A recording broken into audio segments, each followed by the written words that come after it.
Hello, today we get to talk about attachment, love, and flourishing relationships.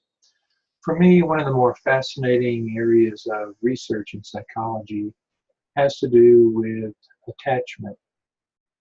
You may already be aware that researchers have found that different kinds of attachment patterns develop early in life between infants and their caregivers. And these patterns of attachment are predictive of the kinds of attachments and the quality of relationships that we have throughout life, including romantic relationships in adulthood. So you may have heard about John Bowlby in other classes that you've taken. He's a very famous British, both psychiatrist and clinical psychologist who was one of the early researchers on attachment. And he emphasized the importance of the emotional bond that develops between an infant and its caregiver. Thinking about Bowlby's work, we're also reminded of the important work of Erik Erikson and his theory of psychosocial development, in which he said that during the first year of life, the most important thing that happens with infants psychologically is that hopefully they develop a basic sense of trust in their relationships with their caregivers. An American researcher named Mary Ainsworth is also well known for her work on early attachment and her use of what's called the strange situation. That's strange as in STRANGE, where she had infants and mothers in a room and observed them under different conditions. When the mother was present, when the mother was absent, when a stranger was present, when a stranger was absent. And in those different sorts of conditions, she looked at what went on with the infant and how they related to their mother. If you are a mother of a human child, or if you've ever had a pet, say like a dog, you know that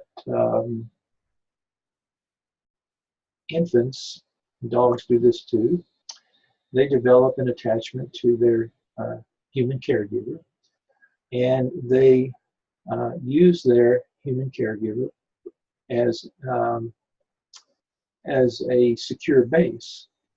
So if an infant is not feeling comfortable in a situation, they will cling to their mother. This is actually a normal and important developmental process that occurs. I mentioned pets. I've noticed that at the vet, my dog will be very clingy with me, or in any situation where the dog may feel a little bit uncomfortable because they feel secure with me. So Ainsworth found that most children develop secure attachment, but some develop insecure attachments, and these may be of more of an anxious variety or an avoidant variety of attachment. These are described in your readings.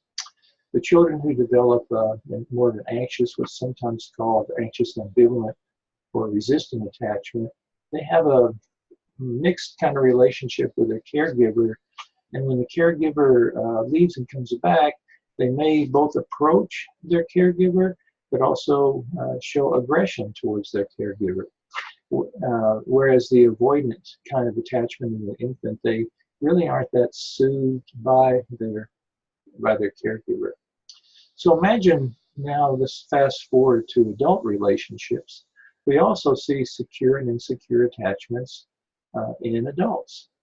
Two adults in a secure attachment, say in a romantic relationship, they feel secure about the love they have for each other. They have a good balance between separateness and togetherness. They're not having to check up on one another every minute of the day to see what the other one's doing. There's a trust between the two people. If you've ever been in a relationship with somebody who has more of an anxious ambivalent, or what also is called resistant attachment, these individuals tend to be rather clingy, they're highly dependent, and they need an awful lot of reassurance and can be emotionally draining. On the other hand, adults with an avoidant attachment style, they put a wall up. It's hard to get through to them. You reach out to them, you try to connect with them, it seems like you're doing all the giving and they're not able to reciprocate. So just briefly, this is a summary of some of the interesting research that has been done on attachment that has been found to have an important bearing on the quality of our relationships really throughout life. So one person's theory about love relationships that I really find appealing is Sternberg's triangular theory of love, which you have an opportunity to learn about in the readings. You may already be aware of Sternberg from other courses that you've taken. He believes that we can characterize love relationships on 3 different dimensions: passion, intimacy, and commitment. And he makes a distinction between passion and intimacy. As you can see, passion is more the physical attractiveness and romantic drives that we have in a relationship, whereas intimacy has more to do with feelings of closeness and connectedness.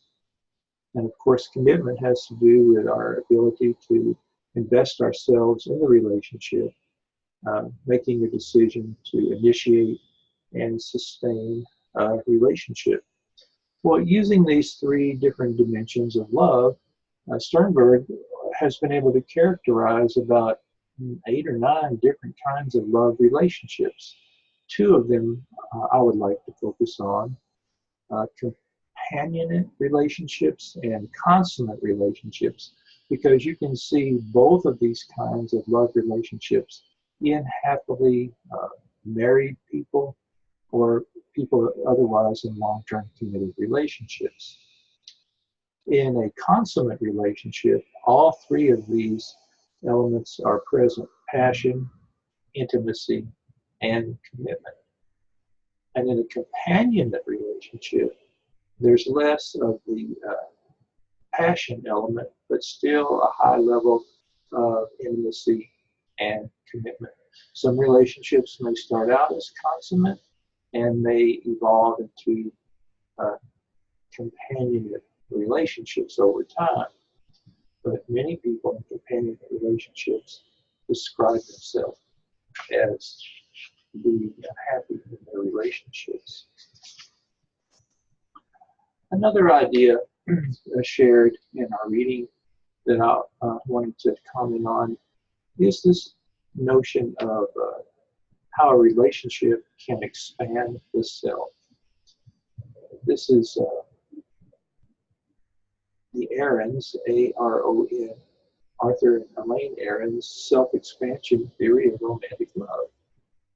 Basically, what they're suggesting is that when we are in a relationship with another person, if it is a healthy, nurturing relationship, that relationship can help us to become more than what we would have been not in that relationship. In other words, can help to expand the self, can help to bring out the best in us, and hopefully we can also do that in our partner to help increase our level of self-esteem and self-efficacy in the context of that relationship, in which hopefully we receive a lot of affirmation.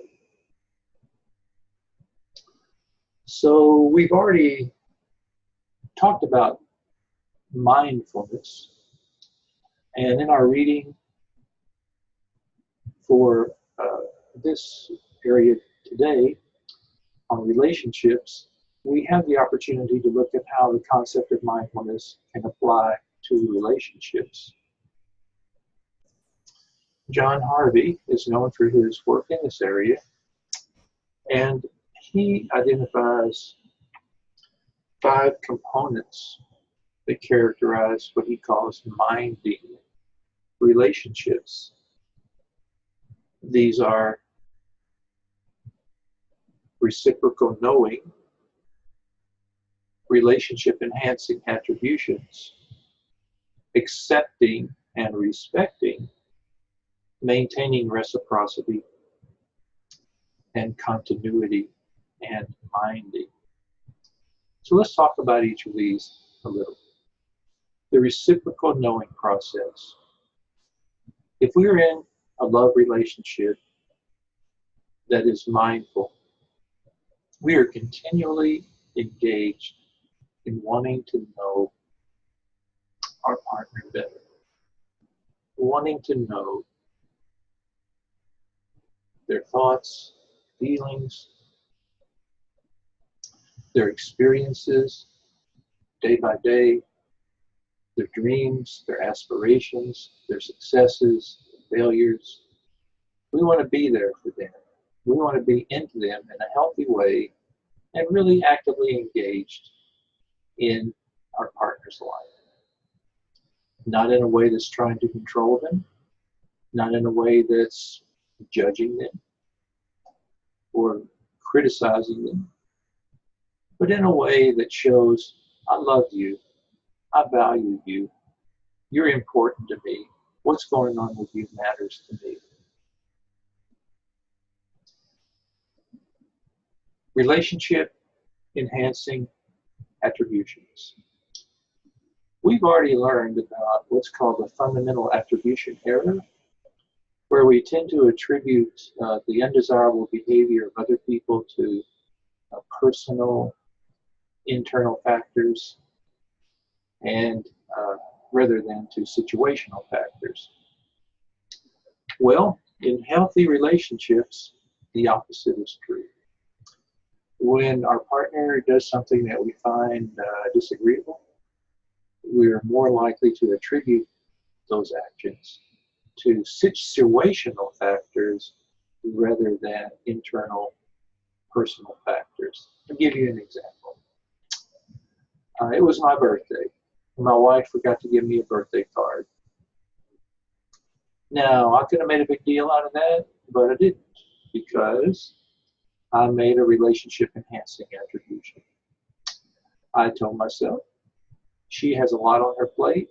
She just forgot. I know she loves me. She shows me in many ways every day. And for that, I am very grateful. That would be an example of a relationship enhancing attribution. Accepting and respecting. Here we work to accept our partner as they are and to respect them deeply and to show that acceptance and respect every day. We're not trying to change them. We're not trying to improve them. We're accepting them as they are, and we give them encouragement and affirmation in ways that help them to feel value in the relationship. Maintaining reciprocity. It's a two-way street. Hopefully we do these things with our partner, and our partner does these things with us. It's not one-sided. We're both working on it. And as you know, if you're in a relationship, it takes a lot of work. Sometimes relationships break up. And hopefully we can learn from those experiences in ways that help us to be even more effective in a relationship. And it needs to be both partners working at it every day, maintaining reciprocity. Continuity in minding. There's a consistency about the way that we relate to each other in a minding relationship. We can count on each other, depend on each other to be there for us in the ways that we need. And when our partner falls short, and they will, and so will we, hopefully we can make relationship enhancing attributions when that happens. Doesn't mean we can't talk about concerns that we have. In fact, we need to. And if our partner is doing something that we find unacceptable or we wish they would do, or wish they would do differently, of course we have the right to bring them up and talk about it. But hopefully it can be in the context of mindful relationships. Now, the relationship researcher John Gottman, he has a lot to say about how to go about talking with our partners in ways that can help to enhance our relationship with them. And I'd like to talk about him a little bit now. Let me say also that you have a video on John Gottman to watch, and I hope you'll take a look at it. You'll learn a lot about his ideas from viewing his video. So Gottman has been researching couples for many years. He and his wife are a team. They work together. And he claims, based on his research, that he can predict with fairly high accuracy couples who are going to get a divorce by looking at and studying their physiological responses to each other, their nonverbal and their verbal communication as well. And he has identified what he calls the magic ratio of positive and negative interactions in relationships of 5 to 1. 5 positive interactions to 1 negative interaction are needed to maintain a healthy relationship, according to his work. So Gottman has identified some destructive patterns of behavior in relationships that some people refer to as the 4 horsemen of the apocalypse from the Revelations of the Bible.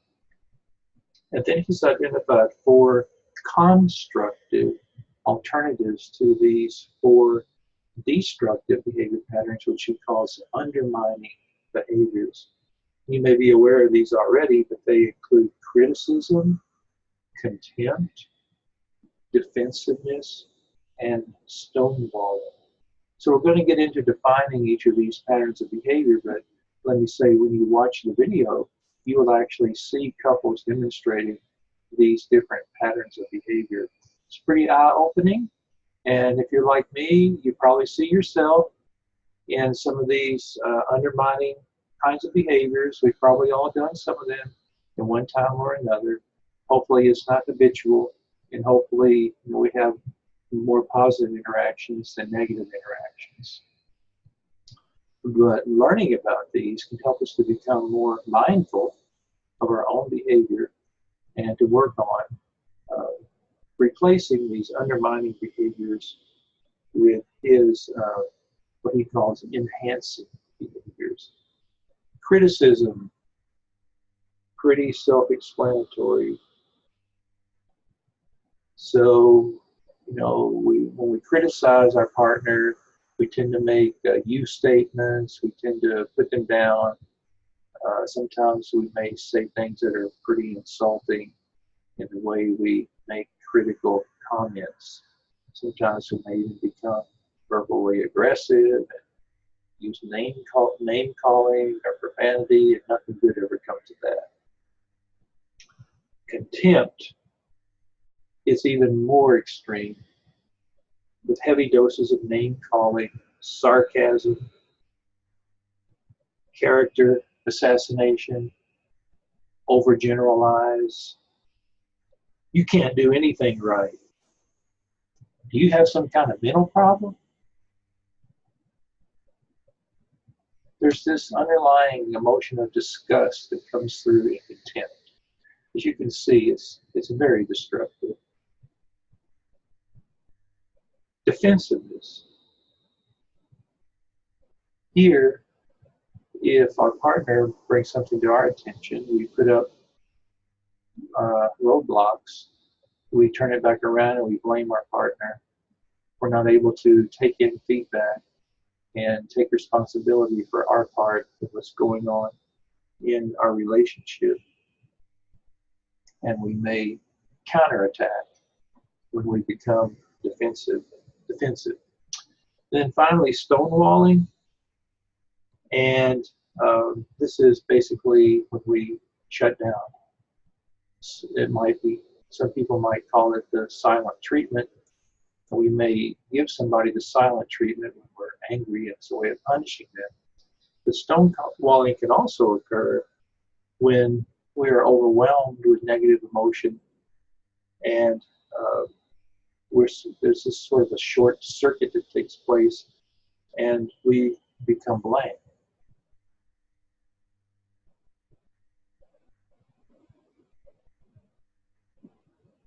So what are the alternatives to these undermining behaviors?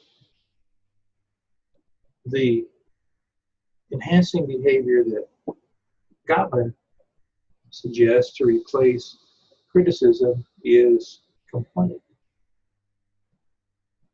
There's nothing wrong with registering a complaint with our partner, but hopefully we can go about doing it in a way that is not attacking and not critical. We might start by trying to use I statements when we make a complaint. I've noticed at dinner, when we're having a conversation, if something comes over your phone, you seem to have a need to stop and check it right away. I was wondering if you would mind waiting till after dinner so we can have this time together to share with one another. Something along those lines. Appreciation. Establishing what another author in our chapter calls a culture of appreciation and celebrating when our partner does things right and when good things happen in their lives. This is a wonderful area to develop in a relationship that can really make a positive difference.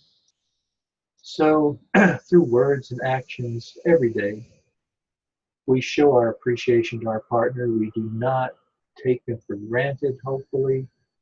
We really work on noticing what they're doing right and letting them know we appreciate it and sharing our gratitude for our partner.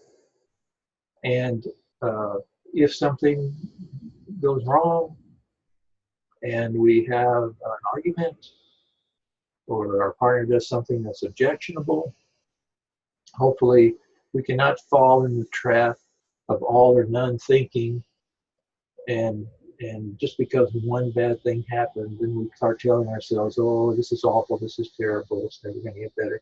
When in fact, there are many, many more examples of good things happening, which we just might ignore or overlook.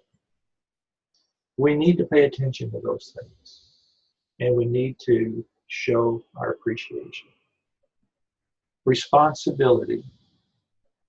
When our partner registers a complaint with us, hopefully it won't be criticism, but more of a complaint. We need to be able to take that in. We need to be able to think about that. We need to be able to take responsibility for our part in what's going on. I appreciate you bringing that to my attention. It's hard for me to hear it, but I'm really going to give it some thought. Thank you. That is taking personal responsibility. Another part of personal responsibility, I believe, is being able to say I'm sorry and to mean it, and not to let things fester, in a relationship. I'm certainly not the model husband. Just ask my wife; she'll be glad to tell you. But when we do have disagreements, and we have them, or if I've done something stupid, and sometimes I do, I'll always come around and say I'm sorry. In fact, I'm usually the first one who does. And she's also willing to do that too.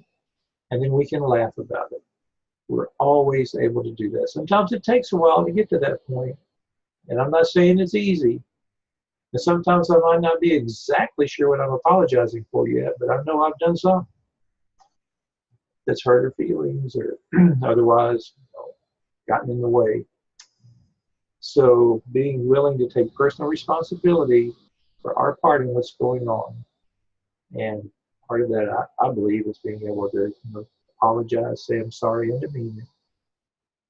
Not go to bed angry. Oh, no, it's not a good thing. It can be really helpful.